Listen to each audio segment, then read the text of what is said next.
Good morning बच्चों। आज हम कक्षा 9th कृतिका पाठ 4 माटी वाली पाठ को पढ़ेंगे, जिसके लेखक हैं विद्यासागर नौटियाल जी। चलिए पढ़ते हैं। माटी वाली कहानी विद्यासागर नौटियाल द्वारा रचित है। प्रस्तुत कहानी में एक ऐसी स्त्री का चित्रण किया गया है जो घर घर में लाल मिट्टी पहुंचाती है। वह मिट्टी पहुंचाने वाली अकेली ही है, उसका कोई प्रतिद्वंदी नहीं है। उसकी माटी से ही टिहरी शहर के चूल्हे पोते जाते हैं। चूल्हे चौके की लिपाई से लेकर इसी प्रकार की मिट्टी की आवश्यकता होती है, इसलिए घरों में साफ लाल मिट्टी हर हालात में मौजूद होनी चाहिए। साल तो साल में मकान के कमरों को लीपने तथा दीवारों की गोबर से लिपाई के लिए ही लाल मिट्टी चाहिए। माटी वाली के नित्य नए ग्राहक बनते जाते हैं। घर घर जाकर माटी बेचने वाली यह औरत नाटे कद की एक हरिजन वृद्धा है। टिहरीवासी इस माटी वाली स्त्री कोई नहीं, उसके कंटर को भी भली भांति जानते हैं। पुराने कपड़ों को मोड़कर वह एक गोल डिल्ले के ऊपर लाल चिकनी मिट्टी से भरे कनस्तर को टिकाए रहती है। उसके ऊपर कभी किसी ने ढक्कन लगा नहीं देखा। कनस्तर के ऊपरी हिस्से को वह काटकर फेंक देती है, इससे उसमें सरलता से मिट्टी भरी और खाली की जा सकती है। माटी वाली एक घर में माटी उड़ेलती है और घर की मालकिन उसे खाने के लिए 2 रोटियां देती है। वह इधर उधर देखकर कपड़े में एक रोटी छिपा लेती है और एक खा लेती है। मालकिन उसे पीने के लिए पीतल के गिलास में चाय देती है।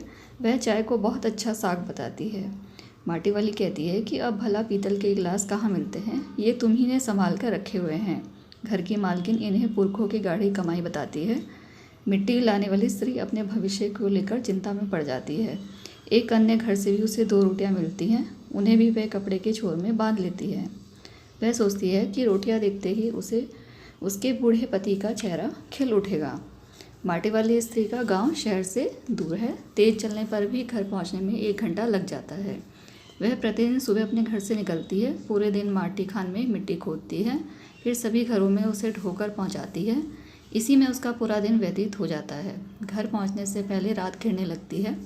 उसकी झोपड़ी गाँव की एक ठाकुर की ज़मीन पर बनी है। इसके एवज में उसे उसके घर के कई काम बेगार में ही करने पड़ते हैं।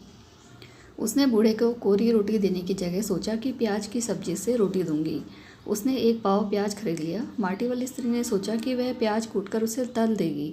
इसी सब्जी के साथ वह बूढ़े को 2 रोटियां परोस देगी। हालांकि अब वह 2 रोटियां खा नहीं पाता है। जब माटी वाली घर पहुंची तो बूढ़े को रोटियों की कोई ज़रूरत नहीं रह गई थी। उसके पैरों की आहट सुनकर हमेशा की तरह वह उस दिन चौंका नहीं। बूढ़ा अपना शरीर छोड़कर जा चुका था। टिहरी बांध पुनर्वास के सामने मुआवजा देने के लिए माटी वाली स्त्री से उसके घर का प्रमाण पत्र मांगा। वह उसके पास था नहीं। उसे चिंता हुई कि बांध बनने के बाद वह खाएगी क्या। टिहरी बांध की 2 सुरंगों को बंद कर दिया गया। शहर में पानी भरने लगा। शहरवासी अपने घरों को छोड़कर भागने लगे। माटी वाली अपनी झोपड़ी के बाहर बैठी रही। वह एक ही बात कह रही थी, गरीब आदमी का शमशान नहीं उजड़ना चाहिए।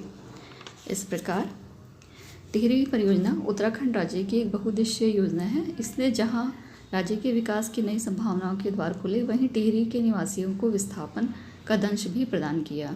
प्रस्तुत पाठ माटी वाली में विद्यासागर नौटियाल जी ने विस्थापन की इसी समस्या को प्रभावी ढंग से उठाया है। गरीब और श्रमिक वर्ग इस समस्या से कैसे जूझ रहा है, लेखक ने इसका बहुत ही संवेदनशील और मार्मिक चित्र खींचा है। बच्चों, आप इस पाठ को ध्यान से सुनेंगे और समझेंगे।